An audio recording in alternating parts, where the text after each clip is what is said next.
Hello, Professor Scholig. My name is Federico, and I'm here to talk to you today about my thesis with Dr. Goldina-Jat concerning decentralized multi-robot exploration for urban search and rescue.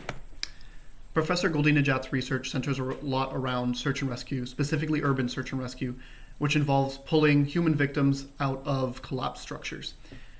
And her research centers around using robots for this, which have been increasingly used in the recent years because the operations are so dangerous for human workers, so robots can do this safely. Now, the goal of my thesis is firstly to research existing algorithms for exploration that are optimally suited for urban search and rescue and implement one of these algorithms, and create a benchmark against which future algorithms that are being developed for urban search and rescue can be compared with. First, I have to choose an algorithm, and I decided to compare algorithms on two different characteristics: their decision-making architectures and their coordination strategies. So for decision-making architectures, there's about 3 different architectures that can be used.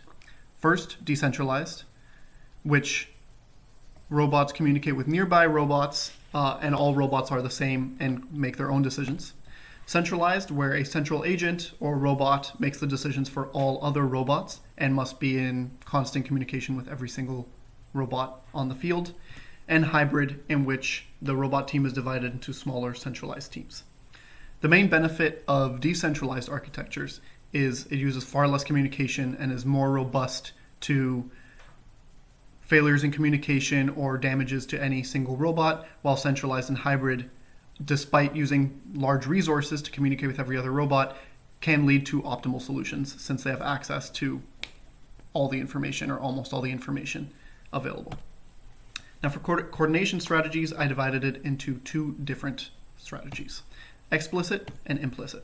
And explicit involves explicitly defining tasks and allocating them to robots, while implicit coordination involves each robot observing or small communication between neighboring robots and deciding on its own what it should do without explicitly defining or telling other robots what it's going to be doing. And a great example of this is pedestrians walking along the street. Nobody explicitly says where they're going, but pedestrians manage to avoid each other. So, the final characteristics of our algorithm: we know that in urban search and rescue, there's very unreliable communication due to many factors. And we know that it's dangerous, so robots can be damaged or destroyed during operation. And this naturally leads to decentralized architectures and implicit coordination because they use far less communication, and if a robot is destroyed or damaged, it will not affect the entire team. After careful consideration, I decided to implement this paper, Coordinated Multi-Robot Exploration Under Communication Constraints Using Decentralized Markov Decision Processes. It implements a decentralized multi-robot exploration that uses implicit coordination using Markov decision processes, and it's demonstrated to be very effective because it's used for the Carotte challenge in France. The paper starts by defining single robot exploration.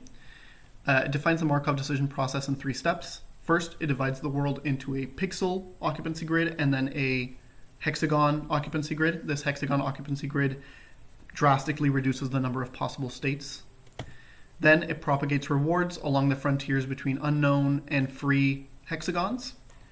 And finally, it defines the actions and transitions that a robot can take.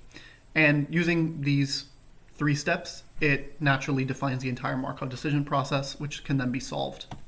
And the results are very good. You can see here the pixel occupancy layer and the hexagon occupancy layer after a complete exploration. Now, multi-robot exploration builds upon the single robot exploration very simply. If we have perfect communication, the robots simply share their maps and position with nearby robots and add negative rewards around other robots so that they're repelled by them and still attracted to rewards. Imperfect communication is more complicated. First, each robot must predict the location of nearby robots, and it does this simply by executing the algorithm that it uses to move as if it was the other robot. And then it adds negative rewards around the possible locations of these other robots in accordance with the probability of them being there. So for my implementation, first we decided to do a grid world rather than a three-dimensional simulation, because this algorithm is going to be a high-level decision algorithm rather than a more low-level motor control. So a grid world was sufficient. And we decided to do it in Python because it can easily be translated to ROS if we decide to, and it's simple for prototyping. So first I defined a pixel layer and created a hexagon occupancy layer. Simulated rangefinders and sensors that update the pixel layer and then update the hexagon layer. Rewards were propagated along frontiers. And finally, here you can see the results of single robot exploration as the robot explores the space, gradually approaching every single reward. So for next steps, I need to allow for larger robots rather than simply a single hexagon sized robot. Obviously, the next big step is to add multiple robots that communicate with each other, creating realistic USAR scenarios such as victims that need to be found and identified, and finally benchmarking success of my algorithm as compared to other algorithms and creating a simple baseline across which future algorithms can be compared.